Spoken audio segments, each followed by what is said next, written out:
Bonjour les amis et bienvenue sur l'émission Une question, une réponse avec Bruno Lallemand. Bonjour Bruno. Bonjour Nathalie. Comment vas-tu? Très bien. Parfait. Nous tenons nos habitudes qui sont celles donc sur cette émission de répondre aux questions de nos auditeurs et de nos auditrices. Et aujourd'hui, nous avons une question sur la relation de couple, Bruno. La question qui t'est posée, c'est comment vois-tu la relation de couple? Comment être heureux en couple? C'est une, c'est une longue et grande question qui se pose à chacun de nous pour essayer de comprendre. La première chose, je dirais que la première erreur que nous faisons, c'est que nous vivons avec l'idée que le fait de se mettre en couple, et donc le fait de rencontrer quelqu'un, va nous apporter le bonheur. Et ça, c'est déjà la première erreur que nous commettons. L'autre, même s'il le voulait, ne peut pas nous apporter le bonheur. Il pourrait nous inspirer le bonheur, à la limite, mais il faudrait d'abord qu'il soit heureux. Donc, la première chose, l'erreur, c'est de chercher le bonheur à l'extérieur. Le bonheur ne peut pas être à l'extérieur. Et ça, c'est vraiment c'est difficile pour la plupart, parce qu'ils se disent, oui, mais quand je rencontre quelqu'un, je me sens bien, je me sens heureux, je me sens mieux. Il faut bien faire la distinction entre... c'est comme la personne qui fume une cigarette, elle se sent mieux une fois qu'elle fume la cigarette. Ou comme une personne qui prend un médicament, elle se sent mieux sur le moment quand elle prend le médicament. Mais ça ne veut pas dire qu'elle est libre et qu'elle est autonome. La preuve, c'est qu'on va voir à quel point on va devenir, dans beaucoup de cas, beaucoup de gens deviennent dépendants de leur relation. Parce qu'il faut comprendre, c'est que la vie de couple, si on veut vraiment créer une vie de couple, c'est ce que l'on va créer ensemble. C'est ce que chacun va y mettre. Je donne souvent l'exemple de est-ce que vous avez déjà essayé de jouer au tennis avec quelqu'un qui n'en a pas envie? C'est épouvantable. Dans la relation, c'est pareil. Donc il y a déjà le choix du partenaire. Donc, et je ne vais pas choisir le partenaire par hasard. Il va être complètement choisi en fonction du rapport que j'ai avec moi-même, de l'estime que j'ai de moi-même, de mon degré de maturité, de mon degré de conscience, etc. Et donc je ne vais pas rencontrer les gens à l'extérieur par hasard. Ça, c'est le phénomène de projection qui est bien connu en psychologie. Et comme on dit, on attire sur soi, qui s'assemble se ressemble, mais aussi on attire sur soi ce que l'on redoute. Et donc, mais en même temps, c'est pas inutile. C'est pas inutile parce que la vie, dans l'existence et dans n'importe quel domaine, c'est pas seulement dans le couple, on avance par essai et erreur. On fait des erreurs, on fait des expériences, et on se dit, bon, c'est pas heureux. Alors on peut rester déçu et se dire, je rencontrerai plus jamais personne, mais on peut arriver à cette réflexion de se dire, qu'est-ce qui a fait que ça n'a jamais marché, ou que ça ne marche pas dans ma relation avec les autres. Et peut-être que j'y ai quelque chose à voir. Pas parce que ça dédouane la responsabilité de l'autre. Dans une relation, c'est toujours 50-50. On est parce qu'on est deux. Le couple, c'est deux. C'est-à-dire, donc, chacun, c'est ce que chacun va apporter. Eh bien, exactement, de la même manière, le choix est très important. C'est-à-dire que si je veux faire une bonne partie de tennis, je vais choisir quelqu'un qui aime jouer au tennis, le choix du partenaire, qui adore jouer au tennis, enfin, qui m'aime bien, évidemment, parce que ça rajoute quand même. Et on va passer un bon moment. Parce que si vous jouez avec un ami, c'est-à-dire avec quelqu'un que vous aimez bien, alors que si vous jouez avec quelqu'un que vous détestez, mais qui joue bien, ce ne sera pas la même chose. Il faut qu'il y ait des aspirations profondes. Voilà, chacun exactement. Donc ça, c'est vraiment la première chose. Et sans ces ingrédients, ce n'est pas possible. Et il faut se rendre compte que nous sommes co-créateurs de la relation. Donc je me plais à le dire souvent, vous allez trouver dans la relation ce que vous allez y mettre. Donc partons du principe qu'on a rencontré enfin un partenaire. Je dirais qu'à la limite, la question ne se pose plus. C'est qu'on désire chacun la même chose. Et là, on va comprendre que ce n'est pas nous qui sommes importants. Ce n'est pas que nos attentes soient satisfaites. C'est ce que je vais mettre. C'est un peu comme si on se disait, c'est comme si on attendait que notre jardin il pousse tout seul. Mais si on ne l'arrose pas, si on ne met pas les graines dans terre, il ne va rien se passer.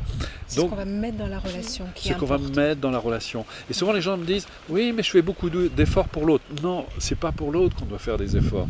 On doit faire pour la relation qu'on va créer en commun. Un peu comme si on avait un projet commun. J'ai presque envie de dire, les gens vont pas aimer l'image, mais ça donne, c'est un peu comme si on créait une entreprise ensemble. Si on veut que ça marche, il faut qu'on soit vraiment partenaire. Et je pense que cette notion de partenariat, on est vraiment partenaire dans quelque chose qu'on a créé ensemble. Et donc on va faire attention à ce qu'on met dedans. Et on sera capable de s'arrêter, justement quand on va être pris par nos émotions négatives, où on va commencer à plus faire très attention à notre relation, eh bien on va être capable de s'arrêter et de dire à l'autre, mais attends, qu'est-ce qu'on est en train de mettre là dans notre relation ? De la hauteur, voilà, on va prendre de la hauteur. Sur la relation. Exactement. Et sur ce que l'autre a amené ou sur ce que chacun nous avons emmené dans la relation. Exactement. Et on a constaté une chose, et ça c'est statistique, c'est que les couples de gens calmes vivent plus longtemps. Ah, d'accord. Parce qu'il y a une maturité derrière. Je pense que ça aussi, c'est une question de maturité. Donc, moi, j'invite les gens à faire de la méditation, à pratiquer, à prendre soin d'eux, parce que d'abord, être heureux avec l'autre, c'est d'abord être capable d'être heureux avec soi-même. C'est prendre soin de soi, d'apprendre à se respecter, à s'aimer. Quelqu'un qui manque d'estime d'elle-même va avoir du mal à construire une relation heureuse. Elle aura besoin justement de s'occuper de ça. Alors là, je pose une question qui varie un petit peu de la question initiale de notre auditrice. Et la dépendance affective là-dedans, qu'est-ce que tu en fais ? Parce qu'on sait bien qu'il y a dans certains couples une sorte de fusion et de dépendance l'un de l'autre. Oh. Et là, tu ne parles pas justement de dépendance de l'un de l'autre, tu parles d'une relation, de quelque chose d'extérieur qui est créé à deux en fait. C'est ça. Comment est-ce que tu arrives à faire en réalité, alors d'abord, il faut bien remettre les choses à... Parce qu'on parle de dépendance affective, alors qu'en réalité, ça n'existe pas. Ça n'existe pas, la dépendance affective. Non, c'est très important, parce qu'en fait, on met dépendance affective parce qu'on a l'impression qu'on dépend de l'autre. Alors c'est vrai qu'on dépend de l'autre, mais en réalité, je donne souvent cet exemple.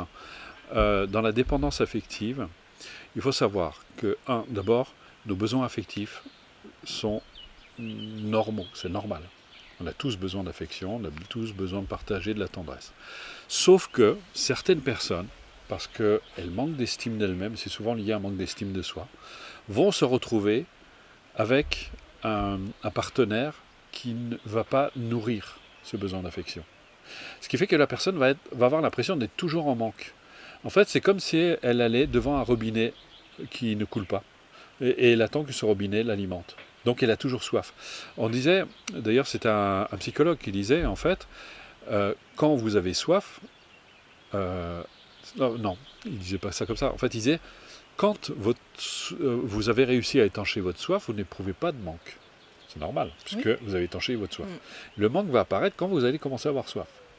Si vos besoins affectifs ne sont pas satisfaits, vous allez éprouver justement ce besoin. Mais quand il est satisfait, vous êtes apaisé. Ce qui fait que des personnes, justement, parce qu'elles ont une mauvaise estime d'elles-mêmes, vont être foutues de se mettre avec quelqu'un qui ne nourrit pas ce besoin affectif. Et donc elles ont toujours l'impression d'être en dépendance. Elles sont toujours en demande. Et le jour où elles commencent à avoir un peu plus d'estime d'elles-mêmes, eh bien enfin, elles commencent à s'accorder le droit de recevoir de l'amour, de l'affection de l'autre, et elles se trouvent un robinet qui est ouvert et qui coule. Et donc là, elles étanchent leur soif. Donc c'est pour ça que je dis qu'il y a, en fait, il n'y a pas de dépendance affective, c'est qu'il y a toujours un mauvais choix. Il y a un mauvais choix qui est déterminé justement par le manque de confiance et le manque d'estime de soi. Donc l'astuce, c'est d'être d'abord son meilleur ami avec soi-même pour pouvoir justement vivre en couple ou avec une relation avec un partenaire, que ce soit en amitié ou en amour. Tout à fait. L'autre, il faut se dire que l'autre, c'est le cadeau que je me fais. Ouais. Donc, alors, les gens, quand ils commencent à regarder, ils se disent « Oups, je crois que j'ai dû louper quelque chose dans mon cadeau ». C'est important, c'est que effectivement, si j'apprends à m'aimer, à me respecter, eh bien, je vais me faire un cadeau digne de ce nom. Parce que je trouve naturel de recevoir de l'amour, de recevoir de l'affection de l'autre. Et on peut voir dans... Chaque fois que les gens nous parlent de dépendance affective, ils sont dans la dépendance affective, on voit que justement, on a un partenaire qui est très peu donnant et l'autre est toujours en demande. Et bien, on est exactement comme une personne qui est devant un robinet fermé et qui attend de recevoir justement de l'eau. Et donc, elle est toujours en manque. C'est pour ça que je dis qu'il n'y a pas de dépendance affective, parce qu'on a l'impression que c'est... En fait, non.